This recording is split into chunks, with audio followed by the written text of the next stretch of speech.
Dobrodošli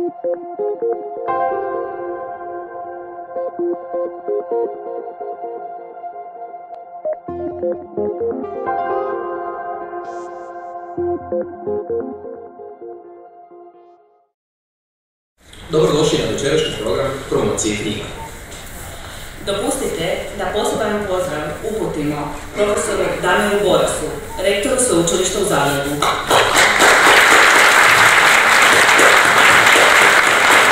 Profesorici Irina Čurković-Banić, prorektorici Sveučilišta u Zagrebu.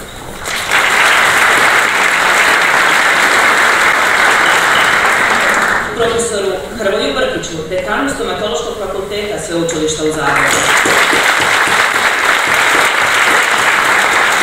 Profesorici Ljiljani Maras iz Upravnog odbora Hrvatske zaklade za znanost.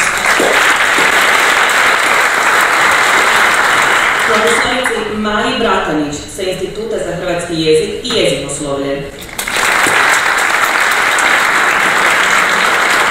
Naravno svim prodekanima, nastavnicima sa Stomatološkog fakulteta u Zagrebu. Također pozdravljamo predstavnike Hrvatske komore dentalne medicine, Hrvatskog liječničkog zbora, stručnih stomatoloških društava. Naravno ništa ne ide bez naših studenata i svih ostalih gosti koji su ovdje s nama.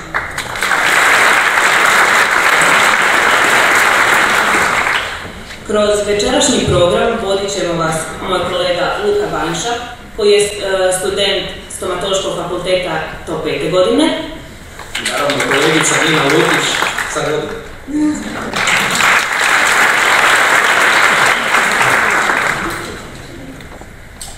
Ovu promociju svojim glazbenim nastupom također će nam uljepšati studenti sa Stomatološkog fakulteta Sveučilišta u Zagrebu, student Muzičke akademije te 13-godišnji pijanist Roko Matijević.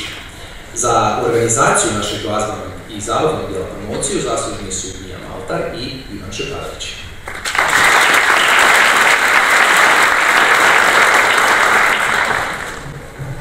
Večeras će biti predstavljene dvije knjige.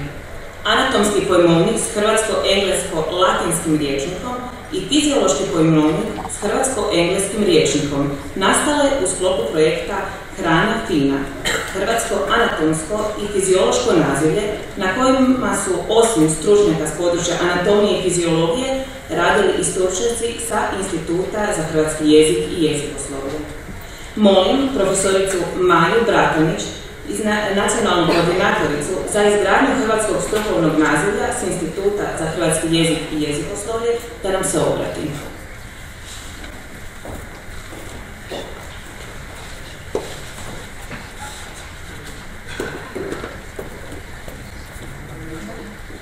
Nisam očekivala da ću imati ovaj čas da otvorim ovu promociju, ali svakako imam veliko zadovoljstvo da mogu pozdraviti sve časne službenike, publike, sve kolege i osobito suradnike na ovim knjigama koje su ovdje spomenute, koje su danas prvi put predstavljene. I prije svega želim pozdraviti i čestitati uredniku 4 izdanja koja su nas večeras bila doktoru Marinu Vodanoviću.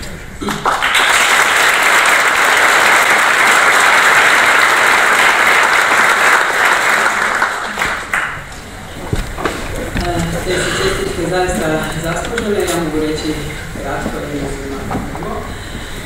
nešto u okviru naše suradnje. Imala sam čast zajedno sa svojim suradnicima Odjela za opće jezikoslovlje Instituta za hrvatski jezik i jezikoslovlje surađivati sa doktorom Zanovićem i njegovom brojnom ekipom na 2 projektima strune u okviru programa izgradnje hrvatskog strukovnog nazivlja koji je, čuli ste, skraćen krovnog strune.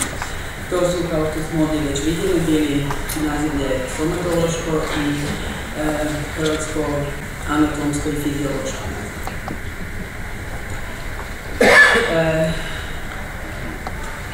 Upoznavši doktora Vodanovića, moram ustvrditi da su njegova profesionalnost i karizma zaista izuzetno važno izuzetno važne bile u ostvarenju ovih postignuća, naravno uz njegovu veliku profesionalnost i ljubav prema struci. I to je bilo izuzetno vidljivo i prisutno i u našoj suradnji na struni. A mislim da je posebno zahvaljujući činjenici što je stomatološko nazivlje bio jedan od prvih projekata strune, velik doprinos naše suradnje upravo bio izgradnje cjelokupnog tog projekta, posebno terminološke baze, jer je svako nazivlje donosilo neke svoje probleme i neke svoje rješenja, a suradnički tim doktora Vodanovića bio je vrlo dobro uigran, vrlo kompetentan i to se ne samo na razini struke, nego čak i u informacijsko-računalnom smislu, tako da su neka rješenja zapravo proizašla iz zajedničkog iskustva. Međutim, taj entuzijazam sam po sebi ipak ne bi bio dovoljan u suradnji na terminološkom i terminografskom poslu, jer je prije svega poznato, a to smo unutar ovog projekta uspjeli ostvariti, u takvom poslu izuzetno važna suradnja između predmetnih stručnjaka, u slučaju medicinara i to triju velikih važnih područja i stručnjaka za jezik, terminologa, terminografa i jezičnih redaktora, mahom su to bili kroatisti, ali i drugih struka. Mislim da je ta zajednička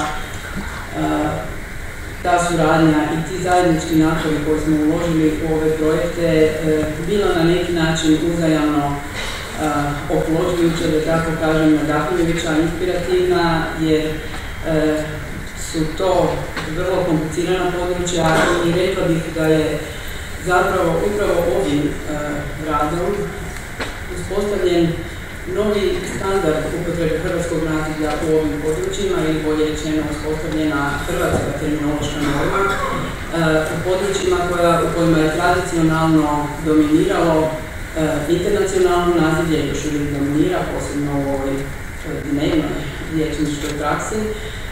Međutim, itekako postoji i izgrađuje se i hrvatsko nazivlje.